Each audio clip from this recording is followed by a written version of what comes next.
하나님 말씀 보겠습니다. 누가복음 24장 1절로 12절입니다.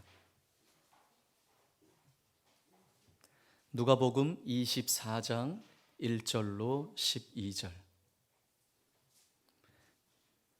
우리 다 같이 합독하겠습니다. 시작. 안식 후 첫날 새벽에 이 여자들이 그 준비한 향품을 가지고 무덤에 가서 돌이 무덤에서 굴려 옮겨진 것을 보고 들어가니 주 예수의 시체가 보이지 아니하더라. 이로 인하여 근심할 때에 문득 찬란한 옷을 입은 두 사람이 곁에 섰는지라. 여자들이 두려워 얼굴을 땅에 대니 두 사람이 이르되 어찌하여 살아있는 자를 죽은 자 가운데서 찾느냐. 여기 계시지 않고 살아나셨느니라. 갈릴리에 계실 때에 너희에게 어떻게 말씀하셨는지를 기억하라. 이르시기를 인자가 죄인의 손에 넘겨져 십자가에 못 박히고 제3일에 다시 살아나야 하리라 하셨느니라 한데, 그들이 예수의 말씀을 기억하고 무덤에 돌아 이 모든 것을 11사도와 다른 모든 이에게 알리니 이 여자들은 막달라 마리아와 요한나와 야고보의 모친 마리아라. 또 그들과 함께한 다른 여자들도 이것을 사도들에게 알리니라. 사도들은 그들의 말이 허탄한 듯이 들려 믿지 아니하나 베드로는 일어나 무덤에 달려가서 구부려 들여다보니 세마포만 보이는지라. 그 된 일을 놀랍게 여기며 집으로 돌아가니라. 아멘. 우리 인간에게 가장 절망적인 사건이 하나 있다면 그것은 죽음이 아닐까 생각합니다. 죽음. 반대로 우리 인간에게 그렇다면 가장 소망이요 기쁨이 되는 사건이 있다면 그것은 무엇이겠습니까? 다시 살아나는 것이 아니겠습니까? 여러분, 왜 우리 인간에게 죽음이 왔을까요? 왜 우리는 다 죽어야만 할까요? 누구도 예외 없이 이 땅에 온 사람은 죽음을 맞이하게 되어 있습니다. 온 순서는 있어도 가는 순서는 있지가 않잖아요. 어떤 이는 질병으로 인해서 죽음을 맞이하는 이도 있고, 어떤 이는 노령으로 이제 생을 다해서 죽음을 맞이하는 이도 있고, 어떤 이는 불의의 사고로 죽음을 맞이하는 사람들도 있습니다. 이 죽음은 모든 인간들에게 슬픔을 가져다 줍니다. 가족들에게 아픔을 가져다 줍니다. 그럼 이 슬픔과 아픔과 고통이 있는 이 죽음이 왜 우리 인간에게 찾아왔을까요? 성경 시작은 태초에 하나님이 천지를 창조하셨다고 선포하며 성경은 시작되고 있습니다. 하나님의 형상대로 남자와 여자를 창조하셨습니다. 아담과 하와를 창조하셨습니다. 그리고 그들에게 복을 주셨어요. 생육하고 번성해라. 모든 것을 다스려라. 하나님이 6일 동안 이 세상을 가장 아름답게 창조하시고 그 창조한 세상을 하나님이 지으신 그 아담과 하와에게 마음껏 누리도록 주셨어요. 그리고 하나님이 한 가지 그들에게 명령하셨죠. 그들을 에덴 동산으로 이끄시고 이 동산 가운데 있는 모든 나무의 실과의 열매는 다 먹어도 되는데 그 동산 중앙에 있는 선악을 알게 하는 나무의 실과는 먹지 말아라. 그것을 먹는 날에는 정령 죽으리라. 하나님이 말씀하셨어요. 근데 안타깝게도 아담과 하와는 그 하나님의 말씀에 순종하지 못했습니다. 뱀의 꼬임에 넘어가, 마귀의 꼬임에 넘어가, 사탄의 꼬임에 넘어가 아담과 하와는 그 선악을 알게 하는 나무의 열매를 먹고 말았습니다. 자, 그것을 먹으면 어떻게 된다고요? 정령 죽으리라 하나님 말씀하셨죠. 이 죄로 말미암아 온 인류에 죄가 들어온 거예요. 아니, 아담과 하와가 죄 졌는데 왜 우리에게 그 죄가 전가돼서 우리도 죽음을 맞이합니까? 억울합니다. 그러나 여러분, 그때의 아담과 하와와 언약을 맺은 그 언약은 이후에 있는 모든 인류를 대표해서 언약을 맺은 거예요. 성경은 말합니다. 한 번 죽는 것은 사람에게 정한 것이다. 그 후에는 심판이 있을 것이라고 말씀해 주셨습니다. 자, 온 인류가 죄로 말미암아 죽음을 맞이해요. 그럼 죽고 나면 끝인가?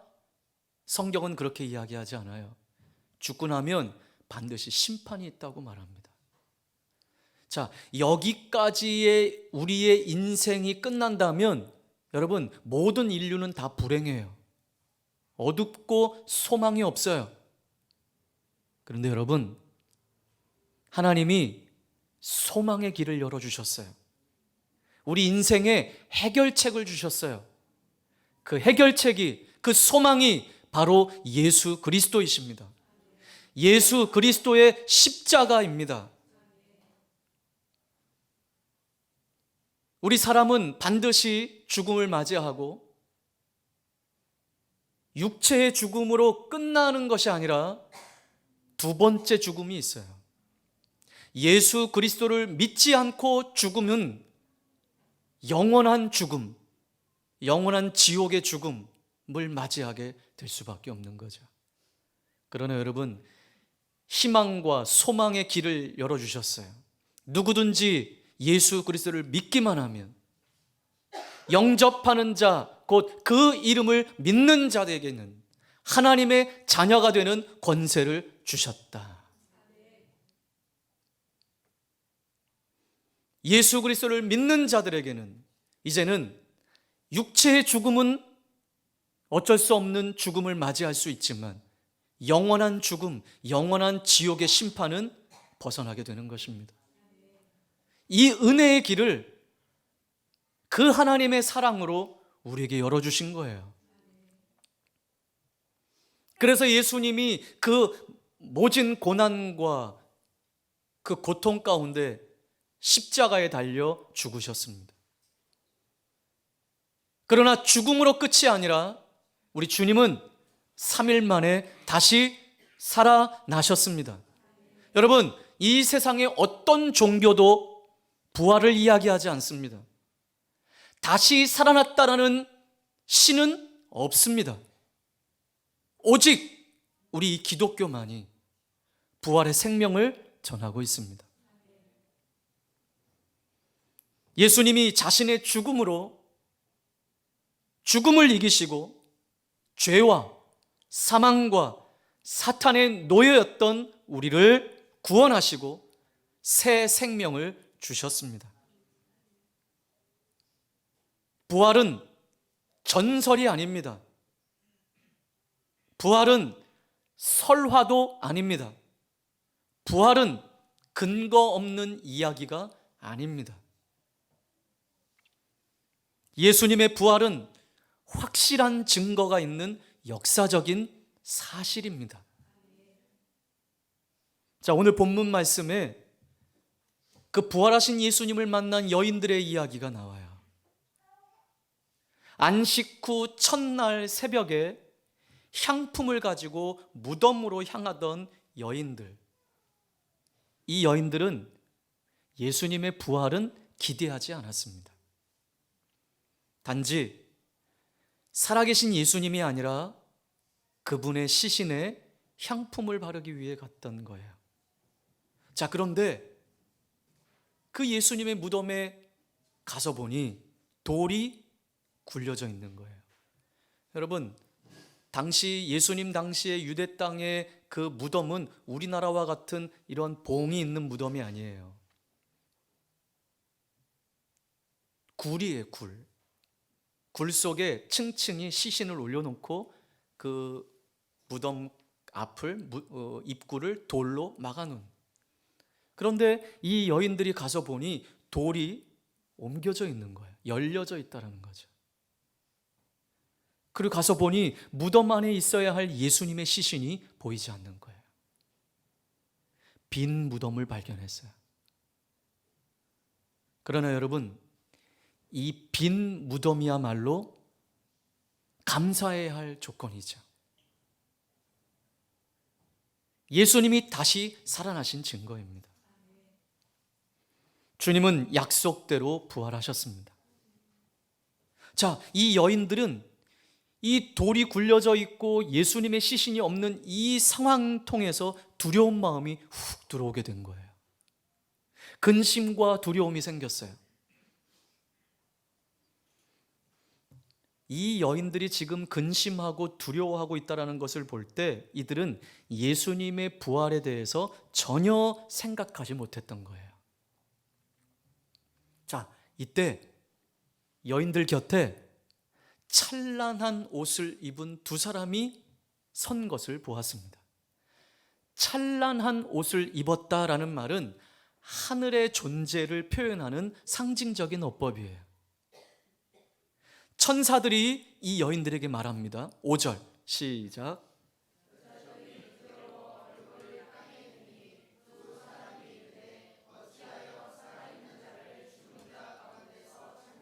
네, 어찌하여 산 자를 죽은 자 가운데서 찾느냐라고 말을 하죠.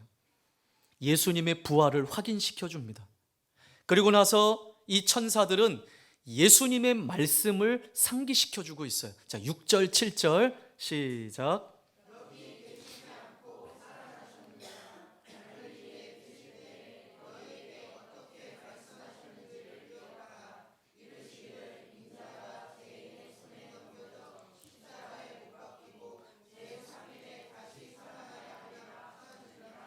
아멘.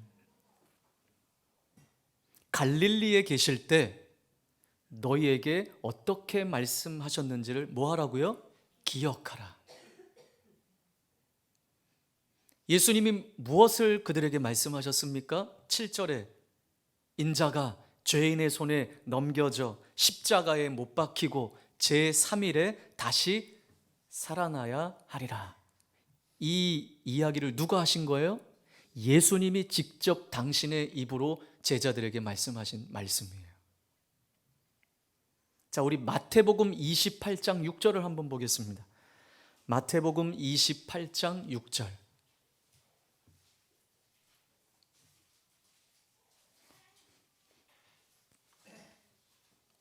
마태복음 28장 6절 시작. 그가 여기 계시지 않고 그가 말씀하시던 대로 살아나셨느니라. 와서 그가 누우셨던 곳을 보라. 네, 말씀하시던 대로 살아나셨다. 예수님은 공생의 기간 동안에 수차례 제자들에게 매우 상세하게 그분의 죽음과 부활에 대해서 말씀해 주셨습니다. 제자들은 무슨 말인지 이해하지 못하고 믿지 못했지만 실제로 부활하셔서 그 말씀을 확실히 증명해 주셨습니다. 예수 그리스도의 부활은 곧 말씀의 성취입니다. 그가 말씀하시던 대로 살아나셨느니라. 여러분, 이 여인들은 말씀을 먼저 기억한 것이 아니고 천사들의 말을 듣고서야 그제야 말씀을 기억해냈습니다. 8절 말씀을 보니까 그들이 예수의 말씀을 기억하고, 여인들은 천사의 말대로 예수님의 말씀을 기억해냈습니다. 자, 여러분, 무언가를 기억해냈다라고 한다는 것은 들었다라는 거예요. 그렇죠?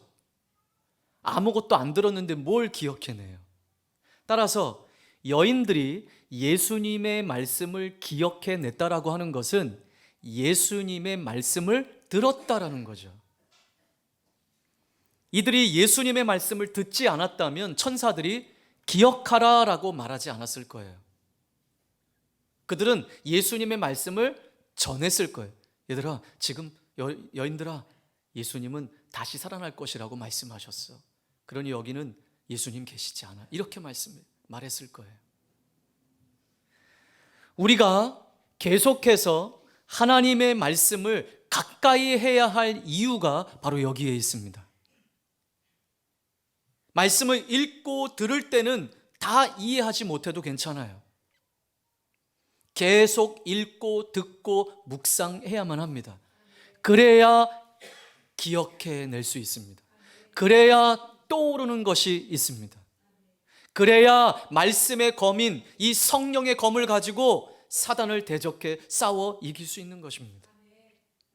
그래서 우리는 이해되든지 이해가 되지 않든지 우리는 읽고 듣고 묵상해야 하는 것이에요. 말씀을 들어도 말씀을 읽어도 도통 무슨 말인지 모르겠어요. 그러나 여러분, 말씀은 생명입니다. 그 생명의 말씀이 우리를 이끌어 갈 것입니다. 그러니 이해가 되지 않아도 무슨 말인지 모르겠어도 우리는 말씀을 가까이 해야 합니다. 이 말씀이 결정적인 순간에 우리를 살릴 것입니다. 힘들고 어려운 순간에 위로가 될 것이고 사단의 공격 앞에 우리는 무기가 될 것입니다. 그러나 말씀이 없는 이들은 자꾸 세상의 것으로 위로를 받으려고 하고 엄한 것으로 싸워 이기려고 해요. 그러나 이길 수 없어요. 그러나 위로는 받을 수 없어요. 잠깐뿐이에요. 살아계신 말씀이 하나님의 능력입니다. 이 세상을 살아가는데 힘겹고 어려운 삶을 살아가는 이 시대 앞에, 이 세대 앞에 그 말씀만이 우리에게 힘을 주고 위로를 주고 우리를 바로 세우게 될 줄 믿습니다. 우리가 기대하지 못할 때라도 주님은 말씀하신 바를 이루십니다. 매일 주님의 말씀을 신뢰하며 하루를 시작하십시오. 매일 하나님 말씀과 가까이 하며 살아내십시오.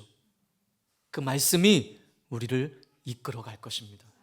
여러분, 말씀을 읽으세요. 말씀을 들으세요. 말씀을 묵상하세요. 네.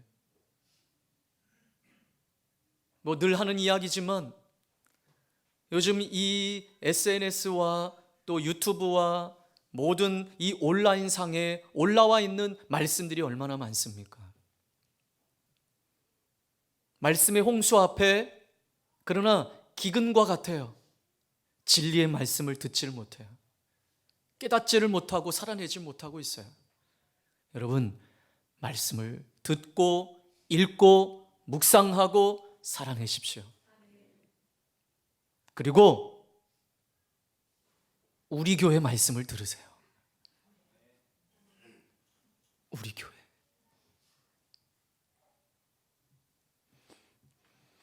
자, 이후에 보니까 이제 그 말씀을 기억해낸 여인들이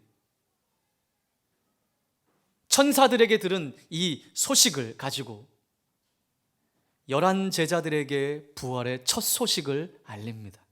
자, 10절 그 여인들의 이름이 나오고 있어요. 시작. 이 여인 요한나와 야고보의 모친 마리아라. 또 그들과 함께한 다른 여자들도 이것을 사도들에게 알리니라. 네, 이 여인들의 이름이 거론되고 있어요. 이 여인들은 예수님의 말씀을 기억해내고 11사도와 다른 모든 이에게 알렸다라고 말씀합니다. 자, 그런데 11절에 제자들의 반응을 보세요. 자, 시작. 사도들은 그들의 말이 허탄한 듯이 들려 믿지 아니하나. 여러분, 그 누구보다도 예수님이 다시 사셨다고 하는 소식을 반겨야 할 제자들이 어떻게 반응합니까? 믿지 않은 거예요. 허탄한 말은요, 쓸데없는 이야기, 허튼 소리라는 말이에요. 그러니까 제자들이 그 여인들이 전하는 예수님이 살아나셨다라고 하는 그 소식을 쓸데없는 소리, 허튼 소리, 이렇게 반응하고 있어요. 제자들은 여인들의 말을 근거 없는 헛소리 정도로만 여기며 그들의 말을 믿지 않으려 했습니다. 여러분, 실제로 허탄한 것은 여인들의 말이 아니었어요. 제자들의 마음이었을 뿐입니다. 지금도 많은 사람이 복음의 소리를 근거 없는 헛소리로 여깁니다. 지금도 많은 이들이 천국 복음을 근거 없는 헛소리로 이야기합니다. 그렇게 치부해버립니다. 하나님이 세상을 창조해? 그 죄 때문에 죽음이 들어왔어?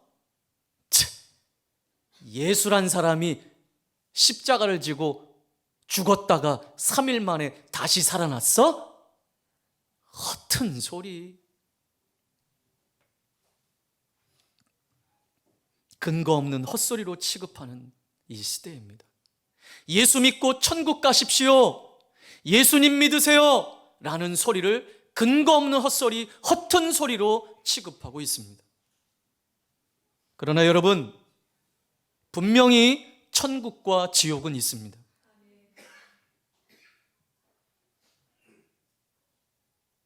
우리가 이후에 육체적인 죽음을 맞이하고 누구든지 주님 앞에 서게 되는 날이 올 것인데, 그때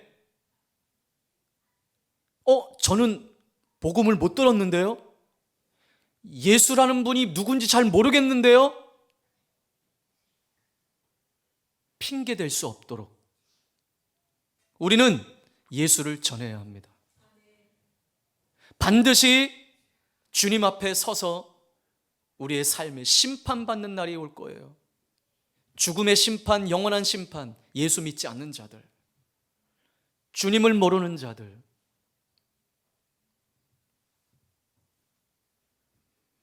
여러분, 하나님의 말씀을 헛소리로, 허튼 소리로 여기지 마십시오. 복음의 소식을 허튼 소리로 여기지 마십시오. 제자들은 말씀조차 기억하지 못한 듯 했습니다. 기대하고 사모하는 마음일 때 말씀을 순전하게 믿고 믿을 수 있는 거예요. 당시에 어떤 사람들은 제자들이 예수님의 시신을 훔쳐가고 예수님이 부활했다고 꾸몄다, 이렇게 이야기하는 사람들이 있었습니다. 그러나 이처럼 말씀조차 기억해내지 못하고 여인들이 전하는 예수님이 부활하셨다라고 하는 소식을 허튼 소리로 여겼던 제자들이 그렇게 예수님의 시신을 훔쳐다가 예수님이 부활했다라고 말하리 만무합니다. 여러분, 믿음이 부활을 만들어내는 것이 아니에요.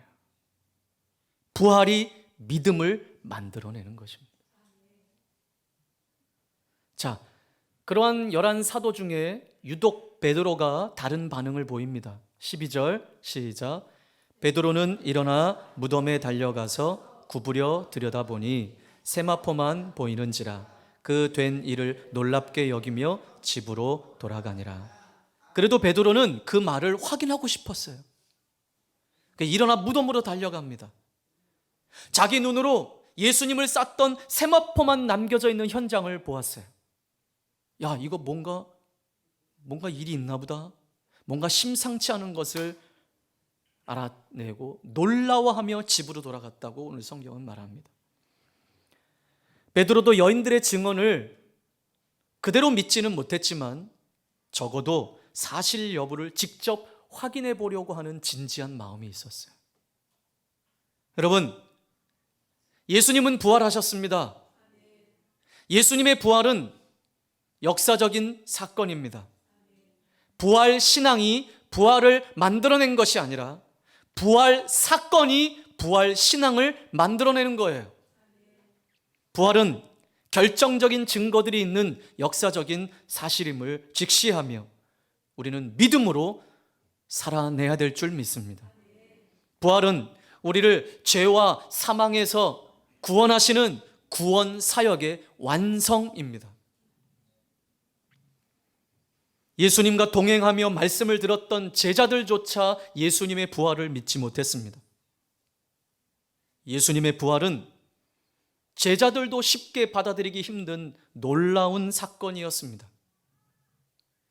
그러므로 우리가 예수님의 부활을 확신한다면 이거야말로 정말 놀라운 은혜가 아니겠습니까? 하나님의 은혜로 부활 신앙을 소유한 우리는 이제 부활의 증인이 되어야 할 것입니다. 부활의 증인.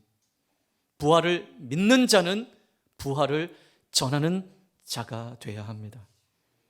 오직 주님과 복음을 위해 살아야 하는 것입니다. 자, 이제 우리도 이 여인들처럼, 이 복된 여인들처럼 부활의 소식을 전하기를 바랍니다. 허튼 소리라고 말할다 할지라도, 그렇게 세상이 조롱한다 할지라도 여러분, 듣든지 아니 듣든지 전해야 할 줄 믿습니다. 그들이 핑계대지 못하도록, 그들이 죽은 후에 예수님 앞에서, 우리 하나님 앞에서 핑계대지 못하도록. 저는 누구도 예수님이 어떤 분이라는 걸 알려준 자가 없는데요, 핑계대지 못하도록 우리는 전해야 될 줄 믿습니다. 아직도 주님을 알지 못하는 내 가족들에게, 사랑하는 내 가족들에게, 내 친구들에게, 내 동료들에게, 그들을 정말 사랑한다면 그들도 함께 천국의 은혜를 누릴 수 있도록 우리는 이 부활의 주님, 생명의 주님, 구원의 주님, 그 주님의 십자가의 사건, 이 복음을 전할 수 있어야 합니다.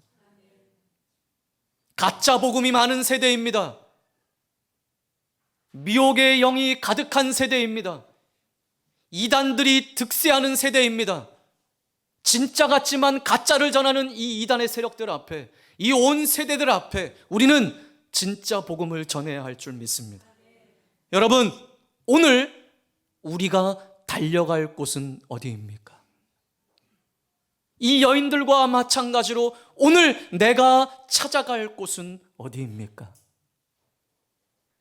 부활하신 예수님을 전하는 우리의 삶이 되시기를 주님의 이름으로